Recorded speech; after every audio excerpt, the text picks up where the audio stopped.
Robin Hood issue number 3. This is by Zenescope, the publishers that I freaking love. I love the hell out of Zenescope. Like everything that I've picked up from them so far has been pretty good. I will say this: the current Grimm fairy tales, eh. Um, maybe I should go back and read some of them. I'm talking about the new Grimm fairy tales, not the older ones, but the new one is like following this character named Tarot, and she makes an appearance in not this series, but in the Musketeers, which I will also be doing a review on. Um, she makes like a brief appearance. I'm not the biggest fan of her character. I don't know. Maybe I should go back and just read a little bit more. Maybe I will like her, but everything else from Zenescope, be it Robin Hood, Belle, Musketeers. My favorite is Inferno. I freaking love Mercy Dante. That's like an awesome character. I want to see more of that. Uh, that of that character. There was Hellchild Inferno that came out. I will be doing a review on that one as well. But but yeah, like I love this publisher so much. Um, but yeah, this is Robin Hood: The Curse. This is issue number 3. I did a review on issue number 1 if you guys want to check that out.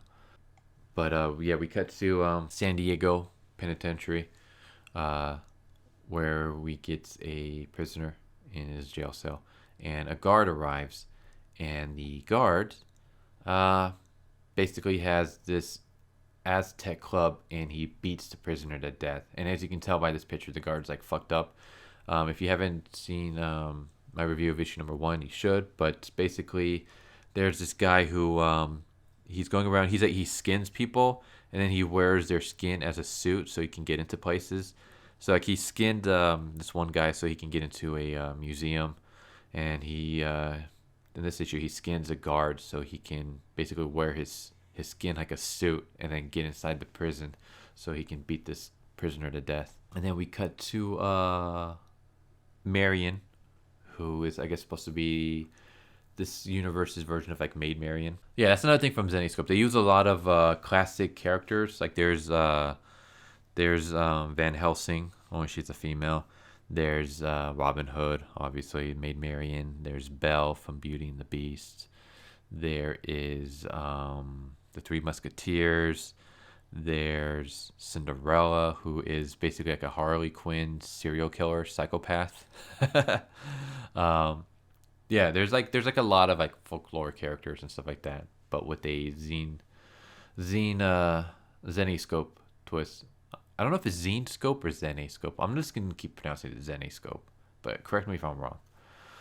So yeah, this is Maid Marian, who basically her girlfriend Sam. They did like this magic spell, dark magic, and Sam got possessed by this like demon. Um, Maid Marian doesn't know that Sam is possessed, but I mean we the audience know because we saw it happen.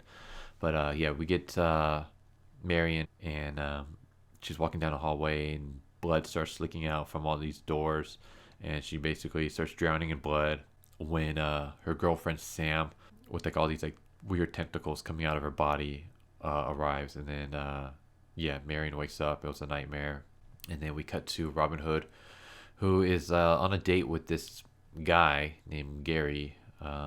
Gary something, I forgot what it was.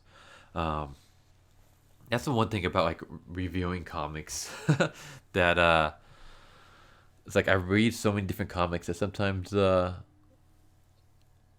forget like characters names and stuff like that from previous issues. But basically this guy is a millionaire who is like obsessed with Aztec, which could sort of give you a hint on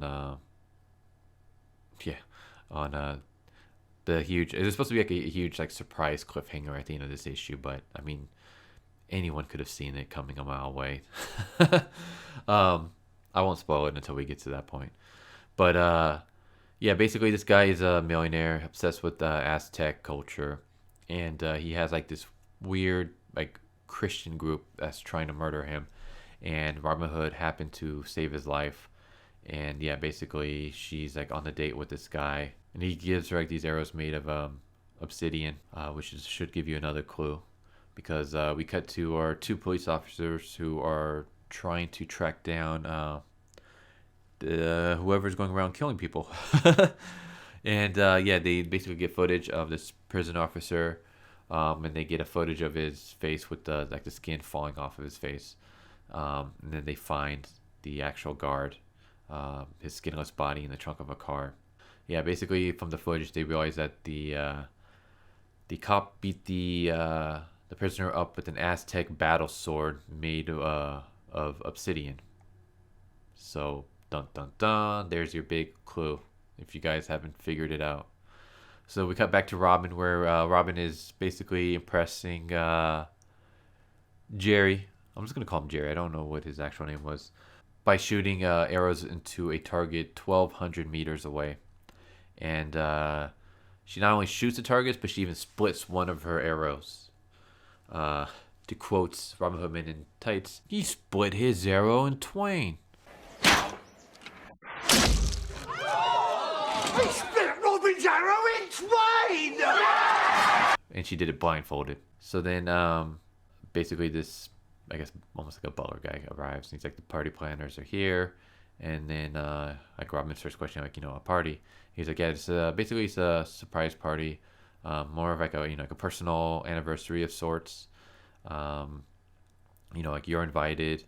And then, as they exit the elevators, they come across the two police officers. And then with Sam and Marion is in her room looking for basically like a sweater, and we see like Sam like starting to mutate a little bit, and then Marion calls Sam over, and Sam basically disguises back as into her human form. She enters the room only to realize that it's a trap set by Marion, and basically she's going to try to get the demon out of Sam. Because what happened is basically Sam got sent to the demon's world, and the demon is now in Sam's world. We get some more stuff with Sam and Marion that I'm going to kind of skip for now. Here's one thing I hate. I hate these two characters. Basically, we get our cosplay characters again wearing the same damn outfit that they were, even though it's been at least a day or two since we last saw them. But they're still wearing that stupid outfit, and then they see like red lights coming out from one of the apartment buildings, and of course one of them is like, bet that's one of those legendary Comic-Con parties. We should crash it. I bet Downey Jr. is up in there. Really? You see red lights coming out of a building, and you automatically assume it's a Comic-Con party? A Comic-Con party? Like, are you fucking retarded? Like, this is the same dumbass who in the first issue, when Sam transformed into a demon and flew up, like she literally flew up from the ground to the top of a skyscraper. This jack off right here was like, oh wow, this must be like a cool special effects that they're filming for some movie.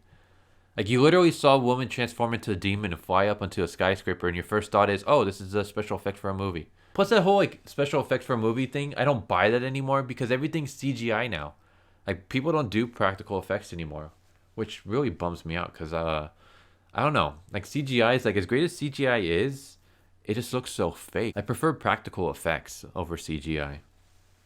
Don't get me wrong. I mean, CGI needs to be needed for certain things, like especially like there are some things you can get away with models, but like for like landscapes and stuff like that, CGI can be pretty sweet. And just for like certain things, you can't really pull off with practical effects. But I don't know. To me, I've always loved practical effects more than CGI, because no matter how great like our technology is, there are times where it's just like it looks so fake. Like, you can look at CGI and you can tell that what you're seeing is not real, and it just is very disorienting and just kind of takes me out of the moment at times. But yeah, this dumbass thinks it's some kind of party, and they're gonna have to, we should crash it. And it doesn't happen in this issue, but I'm gonna assume that basically they crash the house and somehow disrupt the circle, freeing Sam. And if they do, then I'm just gonna facepalm. But yeah, these two characters just need to be out. These two characters drag down this series. Thankfully, they're only in for like literally a few panels. Like in the first issue, they were in for like maybe literally a page, and then I don't think they were in the second issue. I don't recall them being in the second issue, and then yeah, in this issue they're literally in 3 panels. But still, like that's like 3 panels too many. Get them out. They don't need to be in here. They're annoying. They're not funny whatsoever. We cut to Gary's place where we see the threatening looking fake mariachi band, and Gary basically leads them. And then yeah, dun dun dun. Gary's a bad guy. Who couldn't have guessed that?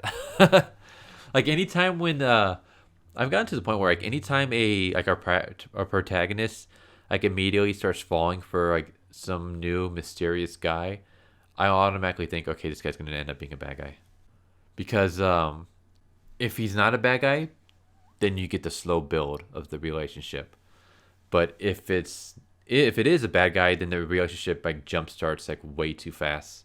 Like they go from like just seeing each other to like I don't think they had sex in this issue, but that usually like happens. Like at least they made out and stuff like that. So anytime when you see like a rush relationship like that, pretty much assume that okay, the significant other, whether it's boyfriend or girlfriend, the new person is going to be a villain. Happens every freaking time, and yeah. So there's the surprise cliffhanger. Gary is a bad guy. I'm sure you guys couldn't have guessed by the fact that he's obsessed with Aztec. He has obsidian. He's mysterious. He is rushing a relationship with our main character, and like I said, anytime when that happens, the character always ends up being a villain. But yeah, there's the surprise, not really a surprise cliffhanger. But yeah, I still like the issue. I mean, I hate the freaking cosplayer guys. They need to be gone, and work a little bit on your I don't know on your on your I don't want to say story. I don't want to say characterization, but I guess try not to be. I mean, foreshadowing is great. Try not to be too obvious with it. As soon as you said, as soon as you had Gary obsessed with Aztec and Obsidian, it's like, all right, obviously, we know he's going to be working with these killers. But yeah. Other than that, I like the issue. I've liked the series so far. Not my favorite from Zenescope at the moment. I would have to say that honor goes to Belle. Belle has been awesome so far. Like I really like that. But yeah, I like this issue. Like I said, Zenescope is awesome. I freaking love the stuff that they're pumping out, and I hope to see more from them. So yeah, tell me what you guys think. If you guys have been reading Zenescope, if you guys have been reading this issue, I would like to know your thoughts on it. If not, I don't know, what do you guys think just from these reviews? But I hope you guys enjoy this video, and I'll catch you guys next time. Later.